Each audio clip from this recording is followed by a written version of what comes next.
Hello everybody, hope you are doing fine. और अगर आप फाइन नहीं कर रहे हो तो कोई बात नहीं, आप बिल्कुल सही जगह पे आ गए हो for your psychology fix eight जिज्ञासा साइकोलॉजी क्लासेस।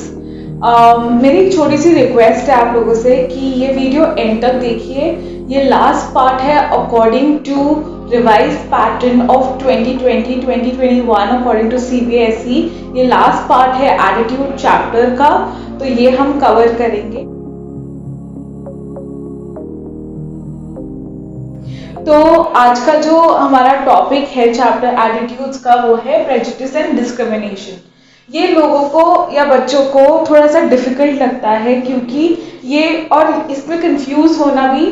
थोड़ा जायज़ लगता है, क्योंकि सोशियोलॉजी में भी ये टर्म्स आते हैं, बट सोशियोलॉजी और पॉलिटिकल साइंस में भी ये टर्म्स आते हैं, बट सोशियोलॉजी, पॉलिटिकल साइंस और साइकोलॉजी की जो डेफिनेशन है वो थोड़ी डिफर करती है, और यूजुअली हम लोग ये सुनने में वर्ड्स होते हैं, तो इसमें हम थोड़ा कंफ्यूज हो जाने के चांसेस ज़्यादा रहते हैं। बट आज हम थोड़ा इस हिसाब से पढ़ेंगे कि साइकोलॉजिकल डेफिनेशन इन टर्म्स की क्या है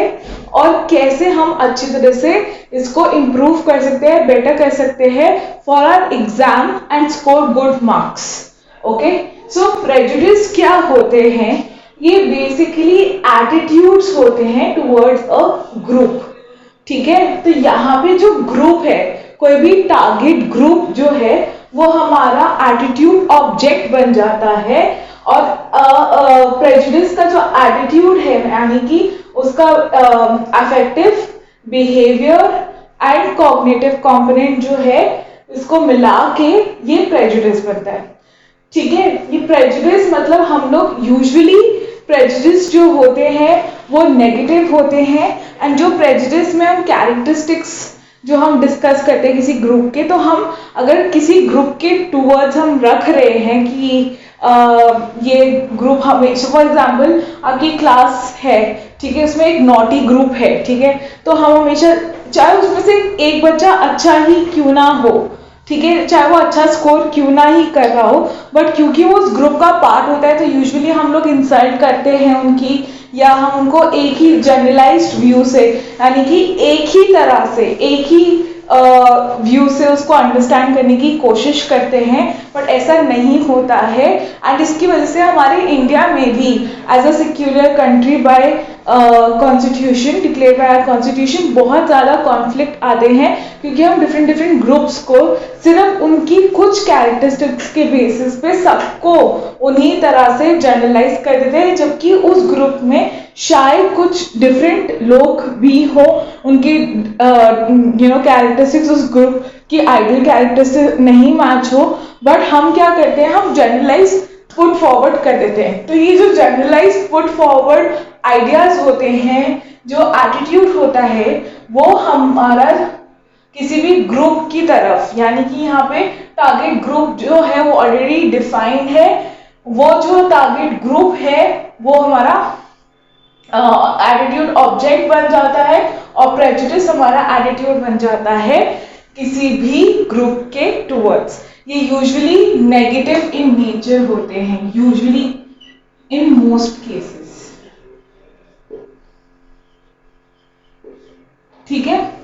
अब इस एटीट्यूड को हम थोड़ा मैग्नीफाई करते हैं, ठीक है, और इसका ABC फैक्टर को अंडरस्टैंड करते हैं, जिसमें हम लोग आगे बढ़ेंगे कि स्टीरियोटाइप और डिस्क्रिमिनेशन क्या है। अब इस एटीट्यूड, ये जो एटीट्यूड फॉर्म हो रहा है, प्रेजुडिस फॉर्म हो रहा है, ये एक कॉग्निटिव कंपोनेंट पे स्टेबलाइज है। वो कॉग्निटिव कंपोनेंट हमारा स्टीरियोटाइप होता है, यानी कि जितने भी थॉट्स हैं, आइडियाज हैं, डिसीजन मेकिंग टेक्निक्स हैं, रीजनिंग टेक्निक्स हैं, किस उस पर्टिकुलर ग्रुप के बारे में, वो हमारी कॉग्निशन के हिसाब से बनते हैं, जो हमारी स्टीरियोटाइप होते हैं। Again, stereotypes are mostly negative in nature, like our prejudice, obviously because ये नेगेटिव है तो ये भी नेगेटिव होगा, क्योंकि ये लार्जर पार्ट है और ये इसका एक कंपोनेंट है। तो स्टीरियोटाइप जो है वो प्रेजुडिस को इन्फ्लुएंस करता है, क्योंकि वो उसका कॉग्निटिव कंपोनेंट है। तो स्टीरियोटाइप कुछ नहीं है, cluster of ideas regarding a particular group, कि ये पर्टिकुलर ग्रुप कैसा होगा उसके बारे में जो हमारे नेगेटिव थॉट्स हैं यूजुअली, या क्लस्टर ऑफ आइडियाज एक ग्रुप के बारे में जो हम रखते हैं वो होंगे हमारे स्टीरियोटाइप। ठीक है, अब उसका जो अफेक्टिव कंपोनेंट है, यानी कि हमारा जो प्रेजुडिस फॉर्म हुआ है उसका जो अफेक्टिव कंपोनेंट है वो हेट्रेड या डिसलाइक होगा, अफेक्टिव कंपोनेंट होगा again towards that particular group. ठीक है, तो अफेक्टिव कंपोनेंट ऑब्वियसली क्योंकि हम लोग नेगेटिव ही डिस्कस कर रहे हैं, क्योंकि हमारे आइडियाज ही नेगेटिव हैं, तो ऑब्वियसली हमारा इमोशनल कंपोनेंट जो है वो भी हेटेड या डिसलाइक में ही रहेगा। अगेन इसकी वजह से हम एक बिहेवियरल कंपोनेंट इंगेज करेंगे, यानी इस प्रेजुडिस का जो बिहेवियर कंपोनेंट है वो है डिस्क्रिमिनेशन, यानी कि denying equal treatment to all the groups. ठीक है, या less positive behaviours towards the target group. ठीक है, तो जो भी यहाँ पे हमारा टारगेट ग्रुप जैसे एटीट्यूड ऑब्जेक्ट है उसकी तरफ लेस राइट्स देना, उनकी इक्वालिटी को एड्रेस करना, उनको रिजेक्ट करना, डिनाई करना कि आप यहाँ से पानी नहीं ले सकते हो, या आप इस क्लास में पार्टिसिपेट नहीं कर सकते हो, या किसी ना किसी रीजन से उनको डिस्क्रिमिनेट कर रहे हैं, वो हम हटा रहे हैं, रिजेक्ट कर रहे हैं कि वो इक्वल अपॉर्चुनिटीज को अप्रोच करें, तो उसे हम डिस्क्रिमिनेशन कहते हैं। अब यहाँ पे एक बहुत इंपॉर्टेंट चीज अंडरस्टैंड करने का वो है कि अब हमने एटीट्यूड बिहेवियर रिलेशनशिप पढ़ा था लास्ट वीडियो में, आप चेक कर सकते हैं। ठीक है, पार्ट 3 में एटीट्यूड बिहेवियर रिलेशनशिप के हिसाब से एटीट्यूड जो है वो एक तरह का बिहेवियर प्रोड्यूस कर रहा है, बट जरूरी नहीं है कि मैं वो बिहेवियर फॉलो करूं। तो डिस्क्रिमिनेशन हमेशा प्रेजुडिस रखने के वजह से नहीं होता है। प्रेजुडिस की वजह से जब कोई बिहेवियर होता है उसको डिस्क्रिमिनेशन कहते हैं। पर अगर मैं किस ग्रुप को के तरफ प्रेजुडिस्ड हूँ, बट मैं कंपनी में काम कर रही हूँ जो सबको इक्वल राइट्स दे रही है और वो उसको भी एम्प्लॉय कर रही है जिस ग्रुप की तरफ मेरी कम्युनिटी या मैं स्टीरियोटाइप हूँ, प्रेजुडिस रख रही हूँ, तो इसका मतलब और मैं उसको रिजेक्ट नहीं कर पा रही हूँ या मैं उसको कुछ हार्म नहीं कर पा रही हूँ, डिसलाइक नहीं कर पा रही हूँ, तो यहाँ पे मेरा जो प्रेजुडिस है वो बिहेवियर में कन्वर्ट नहीं हो रहा है। तो जरूरी नहीं है कि मेरा प्रेजुडिस जो है वो हमेशा डिस्क्रिमिनेशन को ही दिखाए। और वही चीज इनवर्सली प्रोपोर्शनल हो जाती है कि डिस्क्रिमिनेशन भी बिना प्रेजुडिस के हो सकता है, क्योंकि अगर मैं कंपनी में काम कर रही हूँ, शायद मैं उस प्रेजुडिस को फॉलो ना करूँ, बट मेरी कंपनी का मैनेजर उसको फॉलो कर रहा है और वो रिजेक्ट कर देता है किसी कम्युनिटी की, किसी ग्रुप की प्ली या एप्लीकेशन, तो वो डिस्क्रिमिनेशन हो जाएगा। बट अगेन मैं प्रेजुडिस नहीं रख रही हूँ, मेरी कंपनी रख रही है। ठीक है, तो जरूरी नहीं होता है कि प्रेजुडिस जो है वो डिस्क्रिमिनेशन में कन्वर्ट हो, और डिस्क्रिमिनेशन हमेशा प्रेजुडिस के बेसिस पे हो। But in most cases, specially in a country like India, we see, और in any community for that matter, we see both have being in the community or coming more likely in front of people in conjunction, यानी कि एक साथ होने की संभावना जो है इन चीजों की वो बढ़ जाती है, यानी कि जब प्रेजुडिस होगा उस तरफ डिस्क्रिमिनेशन भी होगा। अब हम लोग एक थोड़े डिफिकल्ट पार्ट में घुस रहे हैं, तो अभी हमारे को थोड़ा ज्यादा अटेंटिव होना पड़ेगा। ठीक है, तो सोर्सेज ऑफ डेवलपिंग प्रेजुडिस क्या होते हैं, यानी कि प्रेजुडिस कैसे डेवलप होते हैं, यानी कि किसी भी ग्रुप के रिगार्डिंग अगर हम नेगेटिव आइडिया या नेगेटिव एटीट्यूड डेवलप कर रहे हैं, तो उसकी पॉसिबिलिटीज़ क्या हैं। तो पहली तो ऑब्वियसली हम कर सकते हैं लर्निंग हमने एटीट्यूड फॉर्मेशन में भी पढ़ा था, एटीट्यूड चेंज में भी पढ़ा था। तो आप first part and second part जो इस चैप्टर की वीडियोस है उसमें आप फोकस कर सकते हो, रेफर कर सकते हो। तो learning obviously exposure to education, exposure to media, exposure to learning material, socialization, all these associations and rewarding of those behaviors which encourage the prejudice or the idea that we have held that this group, about a certain group, that this group is bad or this group is not healthy for us, तो उस चीज को जो भी हम reward कर रहे हैं, so that is learning. Okay, उसके बाद strong identity and in group biases. Now ये क्या होती है, ठीक है। अगर स्ट्रॉन्ग आइडेंटिटी, फॉर एग्जाम्पल ये एक सिस्टम है, ठीक है, जिसके हिसाब से ग्रुप्स जो हैं वो ऐसे अलाइन हुए हैं, ठीक है, कि group A B C D, एक सिस्टम के हिसाब से ये चार ग्रुप ऐसे अलाइन हुए हैं that this A is the first one, B is the second part, and C is the third group, and D is the fourth group. ठीक है, अब A जिसे हाईएस्ट है, ठीक है, और D यहाँ पे लोएस्ट है, यहाँ पे A जो है, ठीक है, वो ये दिखाता है कि I am the best, ठीक है, और ये अपने सारे कम्युनिटी मेंबर्स को A1, A2, A3, ठीक है, A4, ये सारे अपने कम्युनिटी मेंबर्स जितने भी हैं AN तक, ठीक है, सबको यही सिखाता रहता है कि I am the best, I am the best, I am the best, I am the best, I am the best, I am the best, ठीक है। ये A1, A2, A2 अपनी जनरेशन को सिखाते हैं, अपनी जनरेशन, और ये ग्रुप जो है ये अपने आप को, क्योंकि ये लोएस्ट है सिस्टम के हिसाब से, ये ज्यादा कुछ कर नहीं पा रहा है, या फॉर एग्जांपल ये भी अपने आप को I am the best, I am the best, I am the best, I am the best करते जाते हैं, तो ये अपने कैटेगरी में बेसिकली बहुत स्ट्रॉन्ग आइडेंटिटी फुलफिल कर रहे हैं, that members belonging to a group are considered to be the best. So for example कोई भी हम ले लेते हैं, जैसे A4 है, वो अपने आप को बोलता है आई एम द बेस्ट, ठीक है, एंड मैं वही करूंगा जो और ए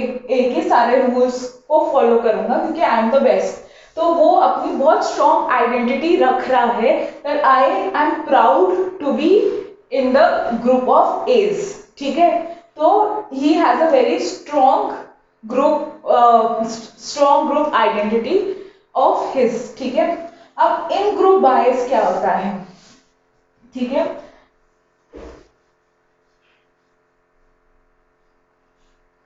ठीक है, अब ये हो गया A B C D group हो गए, ठीक है, एक सिस्टम के हिसाब से ये अलाइन हुए हुए हैं। अब इन ग्रुप बाइसेस क्या होगा कि A अगर B के सामने है और B C के सामने है, तो A अपने आप को जितने भी A से रिलेटेड रोग हैं, A1, A2, A3, ठीक है, उनको फेवर करेगा, ठीक है, rather than giving it to B को नहीं देगा, वो A को ही सारे रिसोर्सेज दे देगा जितने भी इसके सब पार्ट्स हैं, ठीक है, वो B को नहीं देगा, तो वो हो जाएगा इन ग्रुप बायस। जब मैं अपने ही ग्रुप को जो भी रिसोर्सेज है वो डिस्ट्रीब्यूट कर रही हूँ, अपने आप को पावरफुल बना रही हूँ, अपने आप को ग्रेटर पावर पे ला रही हूँ B से, ठीक है, तो वो होगा इन ग्रुप बायस, क्योंकि मैं सिर्फ A पे फोकस कर रही हूँ। आउट ग्रुप क्या होगा, ठीक है, मैं थोड़ा चीज B को दे देता हूँ, थोड़ा C को दे देता हूँ, थोड़ा अपने पास रख लेता हूँ, बट जब यहाँ पे इन ग्रुप बायस है कि A ही पावरफुल बनेगा, मैं A को ही सब कुछ दूंगा और B को कुछ नहीं दूंगा, ठीक है। जैसे अगर A किंग्स है तो A ही किंग्स बनते जाएंगे, B को वो अपॉर्चुनिटी या C को वो अपॉर्चुनिटी नहीं मिलेगी, तो ये हो जाएगा in group bias. Now third जो सोर्स है फॉर डेवलपिंग प्रेजुडिस वो है स्केपगोटिंग। यानी कि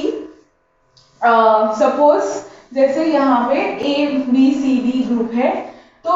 ए क्या कर रहा है, ए के हिसाब से डी जो है वो रिस्पॉन्सिबल है अपनी सिचुएशन के लिए, ठीक है। According to A, D is responsible for his situation,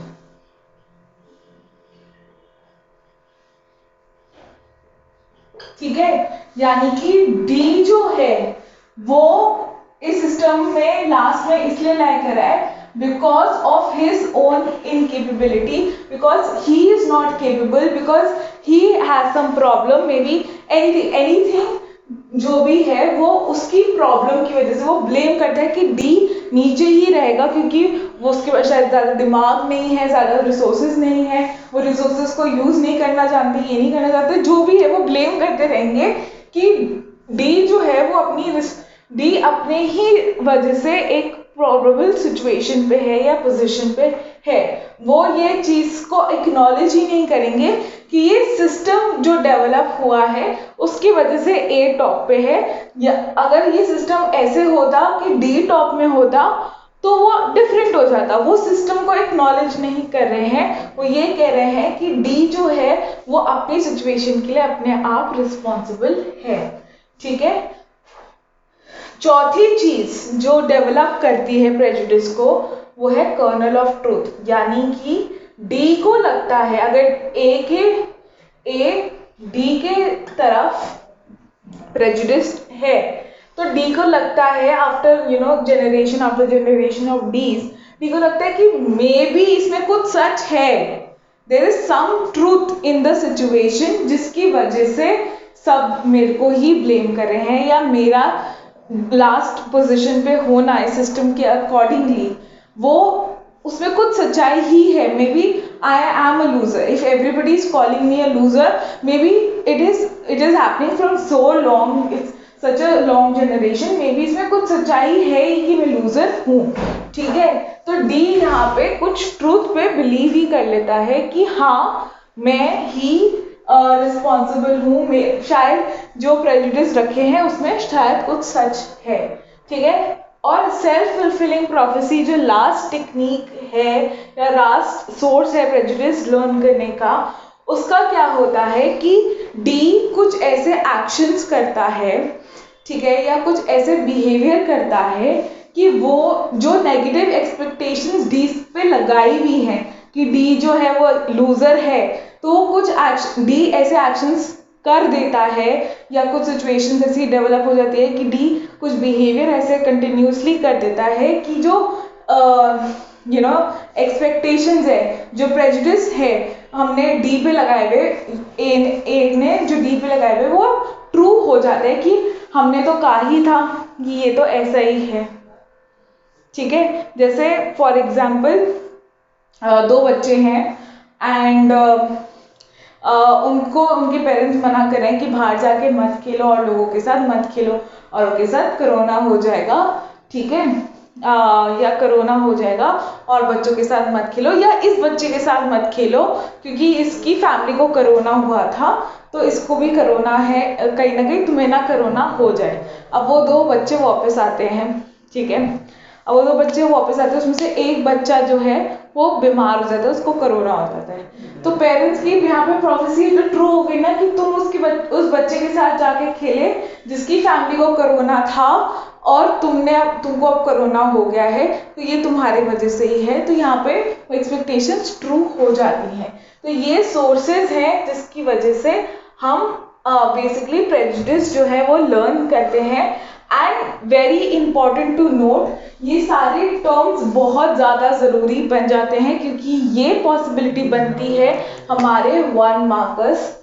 की। सो 1 मार्कर्स की बहुत हाई चांसेस है कि वो इन टर्म्स से आए। तो ये और इसमें 3 मार्कर या 4 मार्कर